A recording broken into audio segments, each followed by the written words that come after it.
പ്രിയമുള്ളവരെ നമസ്കാരം. ഞാൻ ശ്യാം സുന്ദറാണ്, നിലമ്പൂരിൽ നിന്ന്. ഇന്നത്തെ വിഷയം ആത്മഹത്യയാണ്. ആത്മഹത്യ എന്ന ആ ഒരു ജീവൻ്റെ പെടച്ചിൽ ദാഹിക്കുന്ന ഒരു പറ്റം ആളുകൾ അറിവില്ലായ്മയുടെയും അതുപോലെ തന്നെ പ്രായത്തിൻ്റെയും പക്വതയുടെ ഇല്ലായ്മയുടെയും ഒക്കെ പ്രതീകങ്ങളാണ് ഈ ഒരു ആത്മഹത്യാ പ്രവണതയുള്ള ആളുകൾ. അതിനെക്കുറിച്ച് 2 വാക്കാണ് ഇന്നത്തെ വീഡിയോയിൽ ഞങ്ങൾ സംസാരിക്കുന്നത്. പ്രിയപ്പെട്ടവരെ നമസ്കാരം. ഞാൻ റഹ്മാനിയ കോളേജിൽ പഠിക്കുന്ന +1 വിദ്യാർത്ഥിനിയാണ്. ആത്മഹത്യ ഒന്നിനുകൊണ്ട് പരിഹാരമല്ല, ബാക്കിയുള്ളത് ഡയറി പറയുന്നതാണ്. റിസ എന്നാണ് ആളുടെ പേര്. ഇയാൾ പാർവതി. ഇന്ന് നമ്മുടെ നിലമ്പൂർ സ്നേഹാലയത്തിൻ്റെ സൗജന്യ കൗൺസിലിംഗ് സെൻറ്ററിൽ ഒരു വ്യക്തി വന്നു, ഒരു ചെറിയ കുട്ടീനെയും കൂട്ടി. അപ്പോൾ ആ കുട്ടി വയസ്സ് വന്നിട്ട് വെറും 12 വയസ്സ്. അപ്പോൾ ഈ 12 വയസ്സുള്ള പെൺകുട്ടി അവർ പ്രണയത്തിൻ്റെയും രോഗത്തിൻ്റെയും ഒക്കെ അടിമപ്പെട്ട് അങ്ങനെ വന്നതാണ്, അടിമയായിട്ട്. അപ്പോൾ ഇതിന് കാരണം ഈ കുട്ടിയുടെ പക്വതയില്ലായ്മ മാത്രമാണ്. അത് മുതലെടുത്തുകൊണ്ട് ഒരു പറ്റം വിദ്യാർത്ഥികളുടെ ക്രൂരമായ ചേഷ്ടതകൾ. അതിന് ഞങ്ങൾ വ്യക്തമായ രീതിയിലുള്ള ഒരു കൗൺസിലിംഗ് ആണ് അവർക്ക് നൽകിയത്. എന്തായാലും ആ കൗൺസിലിങ്ങിൻ്റെ ഭാഗമായിട്ട് നമ്മൾക്ക് ഒരുപാട് കുട്ടികൾക്ക് ഒരുപാട് വിദ്യാലയങ്ങളിൽ ഒരു പറ്റം വിദ്യാർത്ഥികളിലേക്ക് വേണ്ട ഒരു ജീവിത പാഠമാണ് നമ്മൾ ഉദ്ദേശിക്കുന്നത്. കാരണം ഈ കുട്ടി 2 തവണ ആത്മഹത്യക്ക് ശ്രമിച്ചു എന്നാണ് ഈ കുട്ടിയുടെ മാതാവിൽ നിന്നും നമ്മൾക്ക് മനസ്സിലാക്കിയത്. ഇവർ മഞ്ചേരി സ്വദേശിയാണ്. നമ്മുടെ കലാലയങ്ങളിൽ അധ്യാപകർ പഠിപ്പിക്കുമ്പോൾ ആ പഠനത്തിൽ ശ്രദ്ധയില്ലാതെ അതിൽ പല അധ്യാപകരും അധ്യാപികമാരുടെയും ചീത്ത കേൾക്കുക, അല്ലെങ്കിൽ അവരെ ശകാരിക്കുന്നതിൻ്റെ ഭാഗമായിട്ട് മാനസികമായ വേദനയാണ് ഈ കുട്ടിക്ക് ആദ്യം അനുഭവപ്പെടുന്നത്. ഈ കുട്ടി അതിന് ശേഷം പലതവണ സ്കൂളിൽ പോകുന്നില്ല എന്നുള്ള വിഷമം. എന്താണെന്ന് ചോദിക്കുമ്പോൾ ആ കുട്ടിക്ക് പഠിക്കാൻ താല്പര്യമില്ല. ഇതാണ് ഈ കുട്ടിയുടെ ആവശ്യം. അങ്ങനെ ഈ കുട്ടി ഒരു പ്രാവശ്യം 13 സ്ലീപ്പിംഗ് പിൽസ്, ഉറക്ക ഗുളിക ക്യാൻസർ പേഷ്യൻറ്റിന് കൊടുത്ത, അല്ലെങ്കിൽ കുറിപ്പ് എഴുതി വെച്ച് അവരെ കുടുംബത്തിലുള്ള കുട്ടിയുടെ അല്ലെങ്കിൽ ആ ബന്ധുവിന് വേണ്ടിയിട്ട് വാങ്ങിയ ഗുളിക എടുത്ത് കഴിക്കുകയാണ് ഈ കുട്ടി ആദ്യം ചെയ്തത്. ഇതുപോലെയുള്ള അവസ്ഥകൾ ഓരോ കുടുംബത്തിലും പല കുട്ടികൾക്കും അല്ലെങ്കിൽ മുതിർന്നവർക്കും അതുപോലെ തന്നെ വിവാഹപ്രായമായ ആളുകൾക്കൊക്കെ ഇങ്ങനെ സംഭവിക്കാറുണ്ട്. അവർക്ക് ഈ ഒരു ആത്മഹത്യയോട് താല്പര്യമുള്ള ആളുകൾ. അത് നമ്മൾക്ക് നമ്മുടെ കുടുംബത്തിൽ തന്നെ ഓരോരുത്തരുടെ കുടുംബത്തിൽ നിന്നും നമ്മൾക്ക് മനസ്സിലാക്കാവുന്ന കാര്യവുമാണ്. ഇതിന് നമ്മൾ വ്യക്തമായ രീതിയിൽ നല്ലൊരു കൗൺസിലിങ്ങിന് നമ്മൾ കുട്ടികളെ അല്ലെങ്കിൽ മുതിർന്ന ആളുകളാണെങ്കിലും അവിടെ പ്രായമൊന്നുമില്ല, അവരെ നമ്മൾ കാണിക്കുന്നത് അനിവാര്യമാണ്. അതുപോലെ തന്നെ ഈ കുട്ടിയുടെ അവസ്ഥയിൽ നിന്ന് ഒരുപാട് മാറ്റം വന്ന് അതിൽ നിന്ന് ഇപ്പോൾ കുട്ടി നല്ല സ്മാർട്ടായിട്ട് നല്ല പഠിക്കുന്നു. അതിൻ്റെ നന്ദി അറിയിക്കാനൊക്കെയാണ് ഇന്ന് അവർ വന്നതൊക്കെ. അപ്പോൾ പലതവണ ഇവിടെ അതുപോലെ ഞങ്ങളാലാവുന്ന പോലെയൊക്കെ പറഞ്ഞ് മനസ്സിലാക്കി അവരെ നേർവഴിക്ക് നയിക്കാനൊക്കെ നമുക്ക് സാധിച്ചിട്ടുണ്ട്. ഇതുപോലെ തന്നെ നമ്മുടെ സ്നേഹാലയം ട്രസ്റ്റിലേക്ക് ഒരുപാട് ഫോൺ കോളുകൾ വരാറുണ്ട്. വയസ്സായ ആരും നോക്കാൻ ആരുമില്ല, അതുപോലെ മക്കളുണ്ട്, അമേരിക്കയിലാണ്, അതെങ്കിൽ വിദേശത്താണ്, ഗൾഫ് നാടുകളിലാണ്, നോക്കാൻ ആരുമില്ലാതെ പരിസരവാസികളോ ഹോം നേഴ്സിനെ വെച്ചിട്ടോ അല്ലെങ്കിൽ അകന്ന ബന്ധുക്കളുടെയൊക്കെ സംരക്ഷണയിൽ താമസിക്കുന്ന വയോവൃദ്ധരായ ആളുകൾ. അപ്പോൾ ഇവരുടെയൊക്കെ സങ്കടങ്ങൾ നല്ല സ്നേഹത്തോടെ 2 വാക്ക് സംസാരിക്കാനും അല്ലെങ്കിൽ അവരുമായിട്ട് ഒന്ന് പുറത്തു പോകാനോ സിനിമയ്ക്ക് പോകാനോ അല്ലെങ്കിൽ അങ്ങനെ ഒരു കുടുംബമാകുമ്പോൾ എന്തെല്ലാം സന്തോഷങ്ങൾ ഉണ്ടായിരിക്കും. ഇതിനൊന്നും തന്നെ ഭാഗ്യം ഇല്ലാത്ത ഒരുപാട് മാതാപിതാക്കൾ നമുക്ക് ചുറ്റുമുണ്ട്. അപ്പോൾ അന്ത്യം ശരണം, ഒരു നിവൃത്തിയുമില്ലെങ്കിൽ നിങ്ങൾ ചെയ്യേണ്ടത് ഇത്ര 9895 35 70 69 9895 357069 ഈ നമ്പറിലേക്ക് നിങ്ങൾ വിളിക്കുക.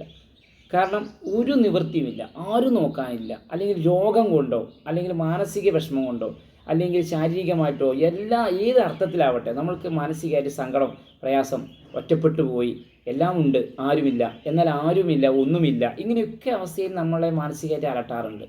അപ്പോൾ ഇത്തരം സന്ദർഭങ്ങളിൽ നമ്മുടെ നിലമ്പൂർ ട്രസ്റ്റുമായിട്ട് ഒന്ന് കോൺടാക്റ്റ് ചെയ്യുക. ഒരു നിവൃത്തിയുമില്ലെങ്കിൽ ട്രസ്റ്റ് നിങ്ങൾക്ക് വേണ്ട സ്നേഹപരിചരണം ഇവിടെ നൽകുന്നതാണ്. ആ കാര്യം കൂടി നിങ്ങൾ എല്ലാവരെയും ഒന്ന് അറിയിക്കുക, മാക്സിമം ഷെയർ ചെയ്യുക. അവിടെ മാനസിക രോഗിയാവട്ടെ അല്ലെങ്കിൽ ഒറ്റപ്പെട്ട് നോക്കാൻ ആരുമില്ലാതെ വയസ്സായിട്ട് മക്കളുമില്ല അല്ലെങ്കിൽ മകളുണ്ടെങ്കിൽ പോലും ആരും അടുത്തില്ല, വിട്ടിട്ടാണ് എന്നൊക്കെ പറഞ്ഞ് പല രീതിയിലുള്ള പ്രയാസങ്ങൾ ഓരോരുത്തർക്കും ഉണ്ടാവാം. അപ്പോൾ ഇവരെയൊക്കെ നോക്കാനുള്ള സംവിധാനം നമ്മുടെ നിലമ്പൂർ സ്നേഹാലയം ട്രസ്റ്റിന് സജ്ജമാണ്. അപ്പോൾ ഇതിനു വേണ്ട അവരെ സ്നേഹപരിചരണം നൽകാനും അവർക്ക് വേണ്ട ക്ഷേത്രത്തിൽ പോകേണ്ട ആളുകളാണെങ്കിൽ അങ്ങനെ കൊണ്ടുപോകാനും അല്ലെങ്കിൽ സിനിമയ്ക്ക് കൊണ്ടുപോകാനും അല്ലെങ്കിൽ മാനസികമായിട്ടുള്ള സന്തോഷത്തിനും സമാധാനത്തിനും ഒക്കെ ഈ അമ്മമാരെ അച്ഛന്മാരെ ഒക്കെ നമ്മുടെ സ്നേഹാലയം 2 കൈനീട്ടി സ്വീകരിക്കുന്നതാണ്.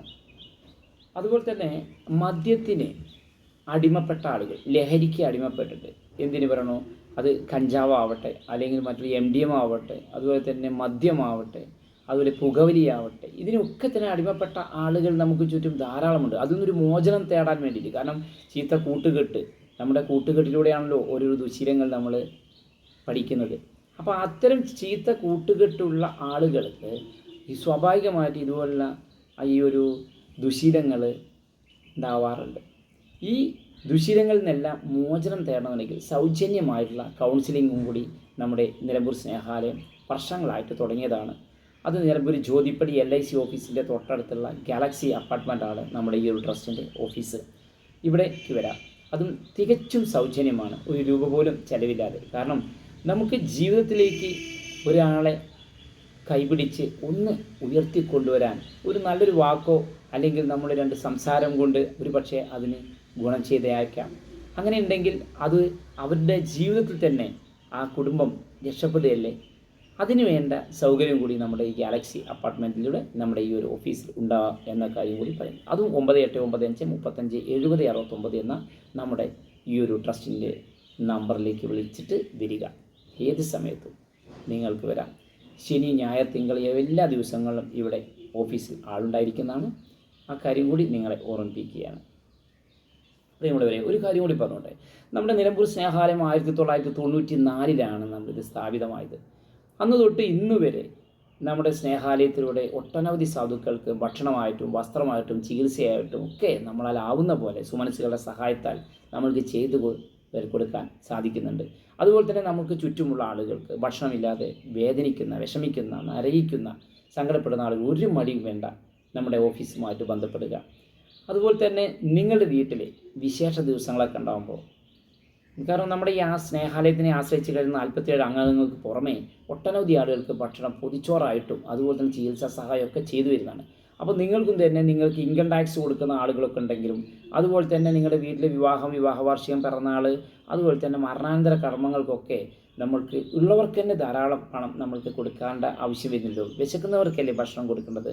അതുകൊണ്ട് ആ വിശന്ന് വരുന്ന ആർക്കും ഏത് സമയവും നമ്മുടെ ഈ ഒരു ട്രസ്റ്റിൽ, നമ്മുടെ ഓഫീസിൽ ഭക്ഷണം കൊടുക്കുന്ന വിവരം നിങ്ങൾക്ക് എല്ലാവർക്കും അറിയുണ്ടായിരിക്കും.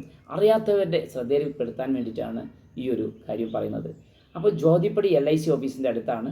അപ്പോൾ ആർക്കും ഏത് സമയം വിശന്നിട്ട് വയ്യ, അല്ലെങ്കിൽ നമ്മൾക്ക് ആരുമില്ല, നോക്കാൻ ആരുമില്ല, അല്ലെങ്കിൽ നമ്മളെ ശ്രദ്ധിക്കാനോ നമ്മൾക്ക് വേണ്ട ഒരു സഹായം ചെയ്യാൻ ഇവർ ആരുമില്ലല്ലോ എന്നൊരു വേദന ഉള്ള ആളുകൾക്ക് തീർച്ചയായിട്ടും നമ്മുടെ സ്നേഹാലയത്തിൻ്റെ ട്രസ്റ്റ് ഓഫീസുമായിട്ട് ബന്ധപ്പെടുക, നേരിട്ട് വരിക.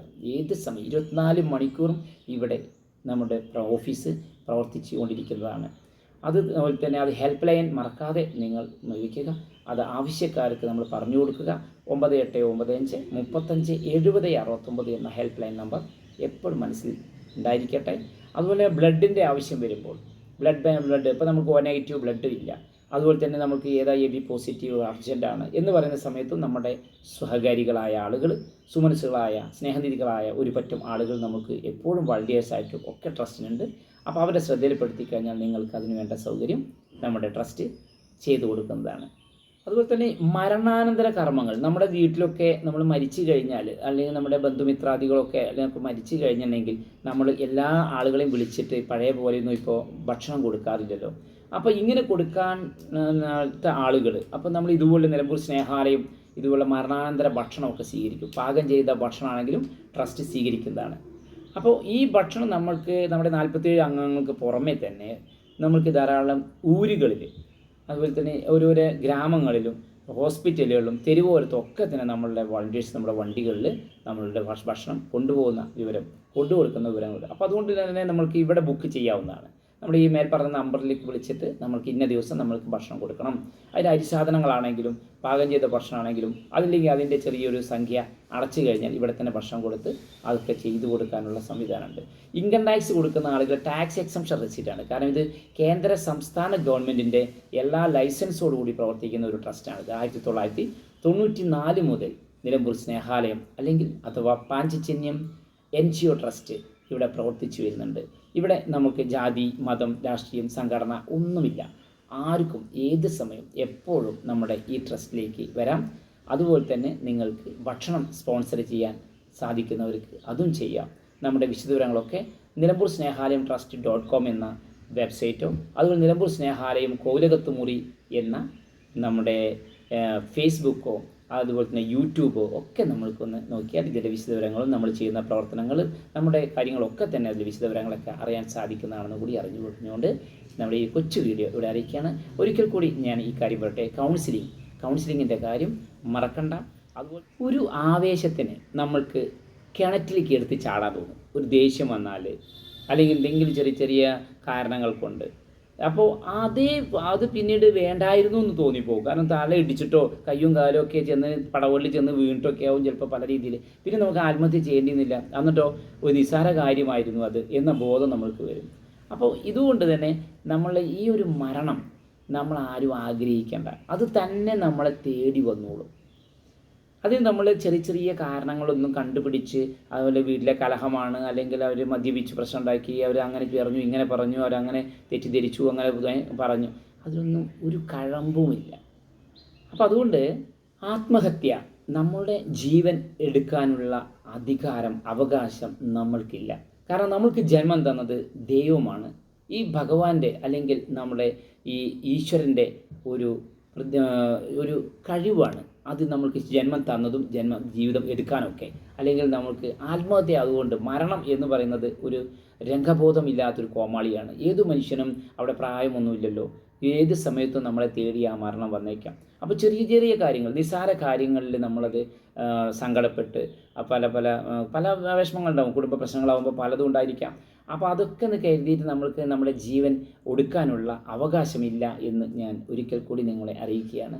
അപ്പോൾ അതുകൊണ്ട് ആത്മഹത്യ ഒന്നിനും ഒരു പരിഹാരമല്ല. വിശദവിവരങ്ങൾ എന്തിനും എളിയ സഹായങ്ങൾ എപ്പോഴും 24 മണിക്കൂറും നമ്മുടെ നിലമ്പൂർ സ്നേഹാലയം നൽകുന്നതാണ്. നിങ്ങൾക്ക് ഞങ്ങളെ വിളിക്കാം, ഏത് സമയത്തും ഇവിടെ വരാം. എല്ലാവർക്കും വിനീതമായ നമസ്കാരം. Thank you.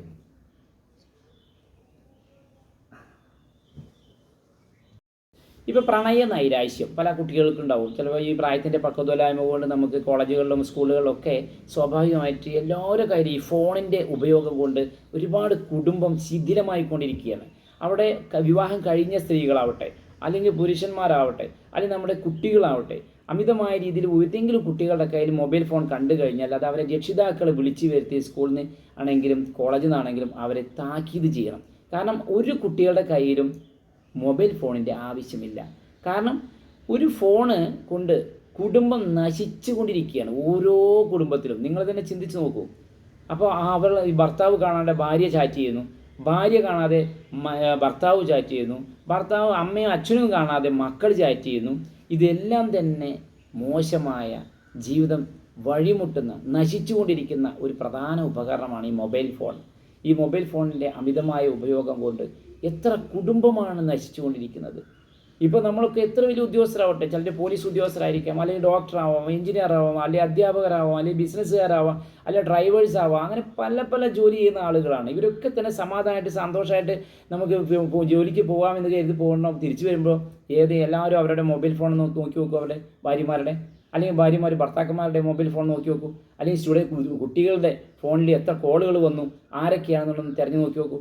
എല്ലാം നശിച്ചുകൊണ്ടിരിക്കുകയാണ് ഈ മൊബൈൽ ഫോൺ കൊണ്ട്. ഇപ്പോൾ നമ്മളൊരു പ്രണയം തോന്നിയിട്ട് ഒരു കുട്ടി, ഒരു പയ്യൻ നമ്മളെ സ്നേഹിച്ചു, അല്ലെങ്കിൽ ഒരു പെൺകുട്ടി നമ്മളെ ഇഷ്ടപ്പെട്ടു. അപ്പോൾ നമ്മൾ എന്തായിട്ട് അത് കിട്ടാതെ വരുന്നു, നമ്മൾ പെട്ടെന്ന് എടുത്ത് ചാടി നമ്മൾ ഒന്നില്ലെങ്കിൽ ഞരമ്പ് മുറിക്കുന്നു, അല്ലെങ്കിൽ തൂങ്ങി മരിക്കുന്നു, അല്ലെങ്കിൽ വിഷം കുടിക്കുന്നു, അല്ലെങ്കിൽ കിണറ്റിൽ എടുത്ത് ചാടുന്നു, റെയിൽവേ ട്രാക്കിൽ തലവെക്കുന്നു. ഇങ്ങനെ ഏതെങ്കിലും രീതിയിൽ നമ്മൾ മരിച്ചു കഴിഞ്ഞാൽ, ആ മരിച്ചു കഴിഞ്ഞാൽ ഏറിയൊരു 10-15 ദിവസമേ ഉള്ളൂ. ആർക്ക് പോയി? നമ്മുടെ ജീവനാണ് നമുക്ക് പോയത്, അല്ലെങ്കിൽ നമ്മുടെ മക്കളുടെ ജീവനാണ് പോയത്, നമ്മുടെ ഭാര്യേൻ്റെ ആയിരിക്കും ജീവൻ പോകുന്നത്, ഭർത്താവിൻ്റെയാണ്. അതുകൊണ്ട് എന്താണ് കിട്ടാൻ പോകുന്നത്? നമുക്ക് ഒന്നും കിട്ടുന്നില്ല. അവരത് കഴിഞ്ഞാൽ ഒരു 10 ദിവസം കഴിഞ്ഞാൽ അവർ ചിരിച്ച് കളിച്ച് വീണ്ടും അവരുടെ മേച്ചും പുറം തേടി അലഞ്ഞുകൊണ്ടേയിരിക്കും. അത് കഴിഞ്ഞാൽ അവർ വീട്ടിൽ TV വർക്ക് ചെയ്യും, സീരിയലും കാണാൻ തുടങ്ങും, പാട്ട് പാടും, ഡാൻസ് കളിക്കും. ഇത്രയേ ഉള്ളൂ. അതാണ് മരണം.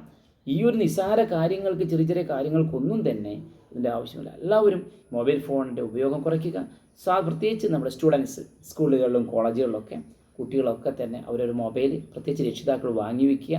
പെൺകുട്ടികളൊക്കെ ആണെങ്കിൽ ആൺകുട്ടികളാണെങ്കിൽ പോലും അനാവശ്യമായി മൊബൈൽ ഫോൺ കൊണ്ടുവന്ന് നടക്കാതിരിക്കുക.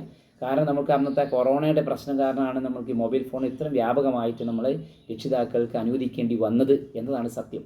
പിന്നീടോ ആ കൊറോണ ആ പ്രസരണം കഴിഞ്ഞു, മൊബൈൽ ഫോൺ കുട്ടികളിൽ നിന്ന് മേടിക്കാനും മറന്നുപോയി ഇവർ. അതുപോലെ തന്നെ കുട്ടികൾ തിരിച്ചു കൊടുക്കാനും തയ്യാറുമല്ല. അങ്ങനെ ഓരോ കുട്ടികളുടെ ഫോണും മൊബൈൽ ഫോണിൽ ഉള്ള ഓരോരോ ചിത്രങ്ങളാവട്ടെ, വീഡിയോസ് ആവട്ടെ, അവരുടെ ചാറ്റിംഗ് ആവട്ടെ, കോളുകളാവട്ടെ, അല്ലെങ്കിൽ മെസ്സഞ്ചർ ആവട്ടെ, അല്ലെങ്കിൽ വാട്സപ്പ് ആവട്ടെ, ഫേസ്ബുക്ക് ആവട്ടെ, അല്ലെങ്കിൽ ഇൻസ്റ്റാഗ്രാം ആവട്ടെ, ഇങ്ങനെ എല്ലാം ഷെയർ ചാറ്റൊക്കെ നോക്കി നോക്കൂ. ഓരോ കുട്ടികളും നശിച്ചുകൊണ്ടിരിക്കുകയാണ്.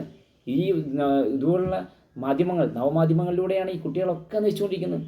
മാത്രമല്ല ഓരോ ലോഡ്ജുകളിൽ കണ്ടില്ലേ, നമ്മുടെ ഓരോ ലോഡ്ജുകൾ പോയി നോക്കി നോക്കൂ. ഇപ്പോൾ ഗവൺമെൻറ് പറഞ്ഞിട്ടുണ്ട് പ്രായപൂർത്തിയായാലും അതിൽ ഇന്നും കുഴപ്പമില്ല, ആർക്കും എങ്ങനെ വേണമെങ്കിൽ നടക്കാമെന്നുള്ളൊരു അനുവാദം സുപ്രീം കോടതി കൊടുത്തു എന്നുള്ള തെറ്റിദ്ധാരണ കൊണ്ട് ആരും റെയ്ഡ് നടക്കുന്നില്ല. എവിടെയും ഒന്നും പ്രശ്നമില്ല. ഓരോ ക്യാമ്പസുകൾ നോക്കൂ, സ്കൂളുകളിൽ. ഇപ്പോൾ നമ്മുടെ നിലമ്പൂർ ഗവൺമെൻറ് കോളേജിലെ എൻ്റെ പരിസരത്ത്, അല്ലെങ്കിൽ പിന്നെ ഇവിടെ ബസ് സ്റ്റാൻഡ്, അല്ലെങ്കിൽ ഇവിടെ കോലകത്തുമുറി പുഴയുടെ തീരങ്ങൾ, അതുപോലെ തന്നെ ചന്തക്കുന്ന്, ബംഗ്ലാവുകുന്ന്, ഇങ്ങനെയുള്ള ബസ് സ്റ്റാൻഡ്, ഇവിടെയൊക്കെ തന്നെ കുട്ടികൾ അഴിഞ്ഞാടുകയാണ്. പഠിക്കാൻ പോകുന്ന കുട്ടികൾ മാതാപിതാക്കൾ അറിയുന്നില്ല. ഈ പാവം കുട്ടികൾ അവർ മാസ്ക് ഇടുന്നു, അല്ലെങ്കിൽ ഹെൽമെറ്റ് ഇടുന്നു, അവർ മുഖം മറയ്ക്കുന്നു, അവരങ്ങനെ ബൈക്ക് വരുന്നു, അതിലൂടെ കുറേ ആൾക്ക് MDMA കൊടുക്കുന്നു, കുറേ ആൾക്കാർക്ക് മദ്യം കൊടുക്കുന്നു, പലർക്കും ലഹരിക്ക് അടിമപ്പെടുന്നു. ആ ലഹരിക്ക് അടിമപ്പെടുത്തിയതിന് ശേഷം ഇവരെ ശാരീരികമായ ചൂഷണത്തിന് വിധേയമാകുന്നു. ഇതൊക്കെ പറഞ്ഞു കഴിഞ്ഞാൽ പറയുന്നവർ കുറ്റക്കാരാണെന്നാണ് പറയുന്നത്. ഞാൻ ചന്തക്കുന്ന് അവിടെ ബംഗ്ലാവുകുന്നിൻ്റെ അടുത്തുള്ള ഒരു സ്ഥലത്ത് പോയിട്ടൊരു വീഡിയോ ചെയ്തപ്പോൾ കുറേ കുട്ടികളാണ്, കുറേ പെൺകുട്ടികൾ ഒക്കെ ഓരോ ചെക്കന്മാരെ മടിയിൽ കിടക്കുന്നു, അങ്ങനെ ചെയ്യുന്നു, അങ്ങനെ കിടക്കുന്നു. പക്ഷെ പറഞ്ഞു കഴിഞ്ഞിട്ടുണ്ടെങ്കിൽ ഇപ്പോൾ ഞാൻ ആ പരിസരവാസികളോടും എൻ്റെ കൂടെ പഠിച്ച കുറേ പയ്യന്മാരൊക്കെ ഉണ്ട് അവിടെ, എല്ലാവരോടും ഞാൻ പറഞ്ഞു എന്തെങ്ങനെ. അപ്പോൾ ശ്യാം സുന്ദരെ നിങ്ങൾക്കത് പറയാം, പക്ഷേ ഇവിടെ നമ്മൾ പോലീസ് ഒന്നും ചെയ്യാൻ കഴിയില്ല, പോലീസ് നമ്മൾ വാദിയെ പ്രതിയാക്കാനാണ് നോക്കുന്നത്, ഇങ്ങനെയൊക്കെയാണ് പറഞ്ഞത്. പക്ഷേ ഈ പോലീസുകാർക്കുണ്ട് പെൺമക്കൾ എന്ന് നിങ്ങൾ മനസ്സിലാക്കുക. നിയമപാലകർക്കൊക്കെ ഉണ്ട്. ഇതിന് പോലീസിന് പറ്റിയ കുറ്റം പറയേണ്ടതില്ല. നമ്മൾ പരിസരവാസികളായ ആളുകൾ, അല്ലെങ്കിൽ ജനകീയമായ രീതിയിൽ, അല്ലെങ്കിൽ പൗരസമിതി, ഇപ്പോൾ കടേൻ്റെ മുമ്പിലാണെങ്കിൽ അനാശാസ്യം കാണുന്ന അടിച്ചോടിക്കുക, അവന് യവനായാലും ശരി കേസും കൂട്ടും മണ്ണാങ്കട്ടൊക്കെ പിന്നിടൂ. അപ്പോൾ ഇങ്ങനെയുള്ള ഭാഗങ്ങളിൽ അനാശാസ്യം രീതിയിലോ, അല്ലെങ്കിൽ അവരെ സംശയാസ്പദ രീതിയിലോ, പുഴമാട്ടുമല്ലോ, അല്ലെങ്കിൽ അവിടെയും ഇവിടെയും തിയേറ്ററിലോ ബീച്ചിലോ ഒക്കെ കണ്ടു കഴിഞ്ഞാൽ എന്തിനാണ് പേടിക്കുന്നത്? നമ്മുടെ മക്കൾ നന്നാവാൻ വേണ്ടിയിട്ടാണ്. അവരെ തടഞ്ഞു വെക്കുക, രക്ഷിതാക്കളെ വിളിച്ചു വരുത്തുക, പരമാവധി പബ്ലിസിറ്റി കൊടുക്കുക, നാറ്റിക്കുക, എന്നിട്ട് ചാവുകയാണെങ്കിൽ ചത്ത് തൊലയട്ടെ എന്ന് പോകും. മനസ്സിലുണ്ടോ? കാരണം അങ്ങനെ 2-3 പ്രാവശ്യം ന്യൂസിന് വന്നു കഴിഞ്ഞാൽ പേടി വരും. പണ്ട് കാലങ്ങളിലൊക്കെ പ്രണയം കാര്യങ്ങളൊക്കെ വന്നു കഴിഞ്ഞിട്ടുണ്ടെങ്കിൽ ഒരു ലവ് ലെറ്റർ കൊടുക്കാൻ തന്നെ പേടിച്ച് മടിച്ച് നടന്ന കാലഘട്ടങ്ങളാണ് ഓരോരുത്തർക്ക്. അത് അറിയില്ലേ? ആ കാലമാണോ ഇത്? ചെറിയ കുട്ടികൾ തൊട്ട് 6ാം ക്ലാസ് 7ാം ക്ലാസ് തൊട്ട് തുടങ്ങുകയാണ് കുട്ടികൾ നശിക്കാൻ. അതിന് വഴി വിട്ട് കൊടുക്കരുത്, അതിന് വക വെച്ചു കൊടുക്കരുത്, അതിന് അവസരമുണ്ടാക്കി കൊടുക്കരുത് പ്രിയപ്പെട്ട മാതാപിതാക്കളെ. അപ്പം അതുകൊണ്ട് ഈ ഒരു കൊച്ചു വീഡിയോയിൽ എന്തെങ്കിലും തെറ്റുകുറ്റങ്ങൾ മോശമാണ് തോന്നുന്നതാണെങ്കിൽ അത് നിങ്ങളുടെ തോന്നൽ മാത്രമാണ്. ഞങ്ങൾ നല്ലതേ പറയുള്ളൂ. അത് നിങ്ങളും എല്ലാവരും പരമാവധി അത് പാലിക്കുക. നമ്മുടെ മക്കളെ നമുക്ക് നെഞ്ചോട് ചേർത്ത് നമ്മൾക്ക് എന്നും കൊണ്ടു നടക്കുക. ഇത്രയും പറഞ്ഞുകൊണ്ട് ഞങ്ങളുടെ ഈ ഒരു കൊച്ചു വീഡിയോ ഞങ്ങൾ അവസാനിപ്പിക്കുകയാണ്. നമസ്കാരം.